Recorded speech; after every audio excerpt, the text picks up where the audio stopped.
Hello, this is Tanya with TK Sewing Machine and Repair, and today I have a little Singer 99 available. It comes in a wooden case. It also has a domed lid, which I'll show here in just a minute. But this machine is operated by a knee lever. The foot pedal mechanism is right here in this little compartment, and this bar operates the foot pedal. Really cool. So this machine was manufactured in 1927, and it is in just beautiful shape.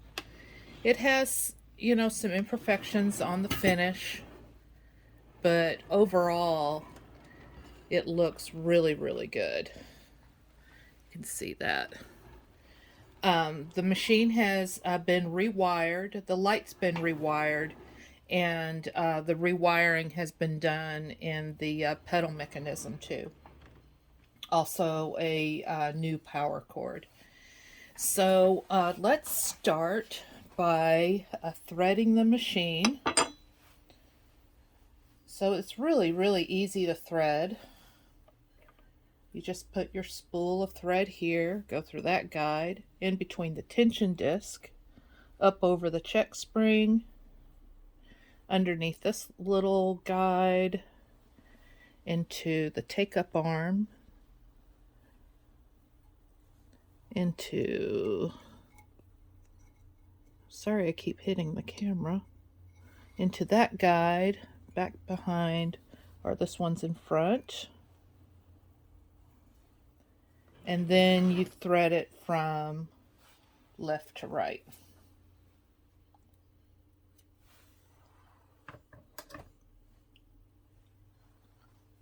Turn on the light.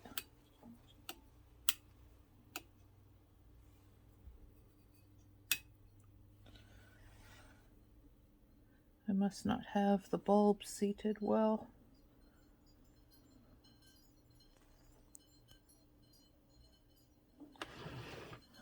I can't see the hole.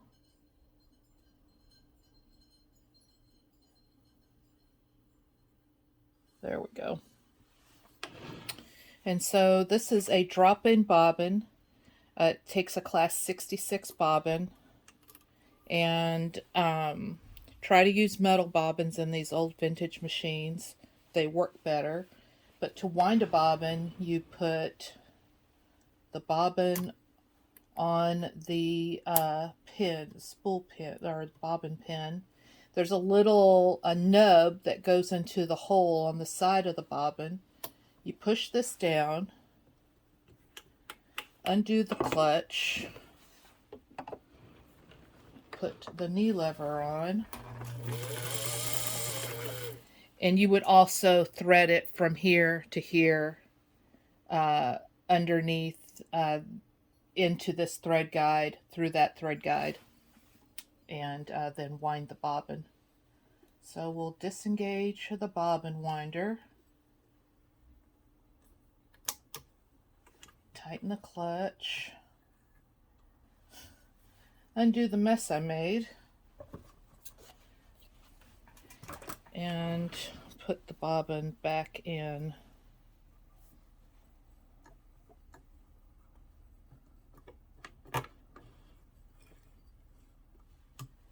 Should not have run it with thread in it.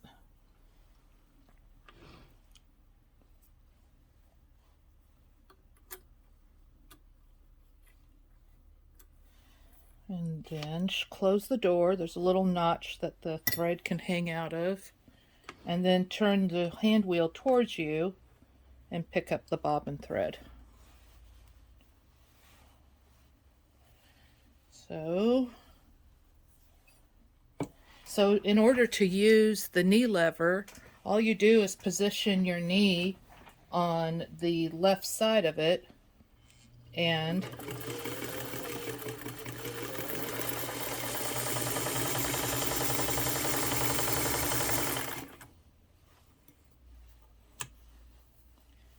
this machine makes a beautiful stitch.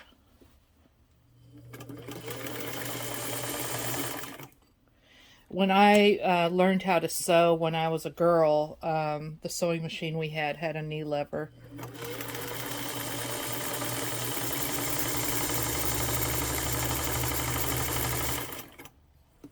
And I love them because you're never chasing a foot around the floor.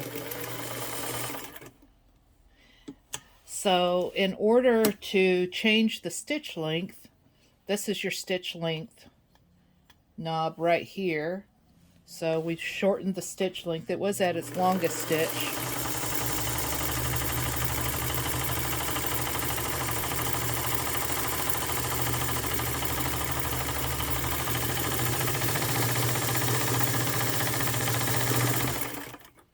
Got a little thread caught there. This machine does not have reverse, and so in 1927, when this machine was made, they did not make the 99s with reverse. But if you wanted to close off a seam, then you would bring the stitch length all the way out, start your stitches, and then bring the stitches back to where you want them.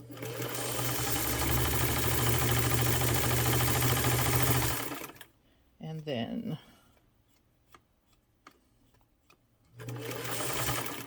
that way, if you make a really nice tight stitch, then it's less likely to unravel. So let me show you. Oh, and I didn't mention, I put a 1 amp motor on this machine, so it's plenty powerful.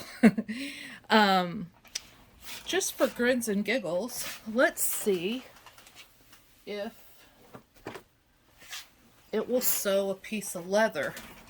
Now, I'm not advocating that you buy this machine to sew leather, but if you were going to do a project that involved leather, you could do it on this machine, I believe. So I don't have a leather needle in the machine, so I'm going to make the longest stitch. When you get into the heavier fabrics,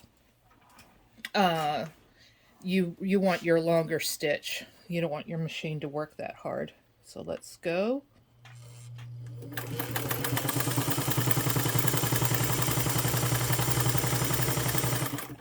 And it sews through this piece of suede. It's about, I don't know, 1.5 millimeters thick. Sewed through it just like butter. Both the top and the bottom, that's the top stitch, that's the bottom stitch. They both look really, really good. So, if this lovely little machine, let's see, get the light going here. There we go. I just don't have that bulb seated. If this lovely little machine ends up, and I have to reseat the bulb.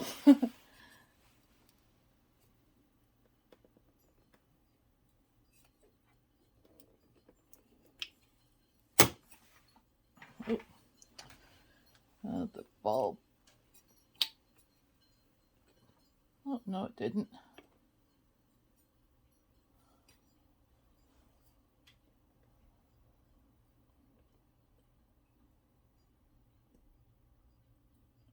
Well, I'm going to have to put a new bulb in there.